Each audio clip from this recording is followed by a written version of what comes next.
Everybody acknowledges that surgery residency is a really tough training process, and I think Stanford is no different from other top-notch programs around the country where the expectations are high, the bar is set high, and in order to complete your training in 5 years, you need to do a lot of work, and it's very intense. That being said, no one would say it's a good outcome if we have a lot of people who graduate who are outstanding residents, but they burn out. So balance in life has many different facets.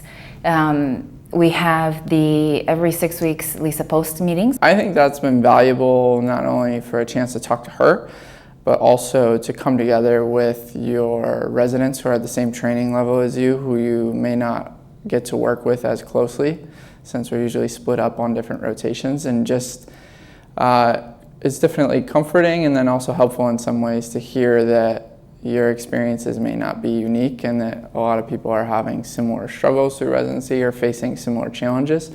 There's so many different things, like we have a residency day where everyone just takes off. Somehow, I don't know how they even get coverage for that day, but everyone just takes off. Typically we do some sort of team building activity like a ropes course or sailing course or orienteering, and you have residents and attendings that participate, and you're kind of really faced with all these challenges that you have to do, and you have a whole day where you're working together. These are just sort of opportunities for you to get together your classmates, team up with them in a slightly different way, and also while being a little bit competitive. And there's always programs and things like, attendings will host yoga or host different activities with us or play with your dog.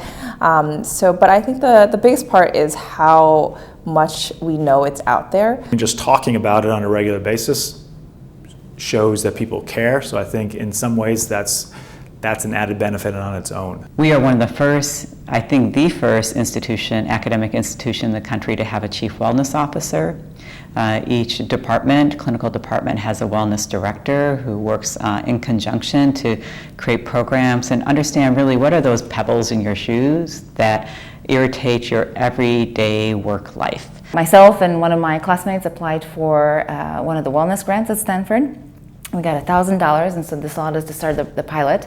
And essentially what we've done is created a group of babushkas, which means grandmother in Russian, that you can contact either by email or text message if you're feeling sick, and they will come to your house or they will find you in the hospital within a few hours and deliver to you a bag that contains everything you need to get better. I have not personally made use of the babushka program yet. Thankfully, I've been healthy and haven't needed it. However, I have had it go to several friends, and it is, I think, a fantastic idea, and I'm grateful that there are people in our program and residents that are committed to carving time out of their day to look after one another. None of this is a magic bullet. It requires intentional effort on everybody's part to address this continuously.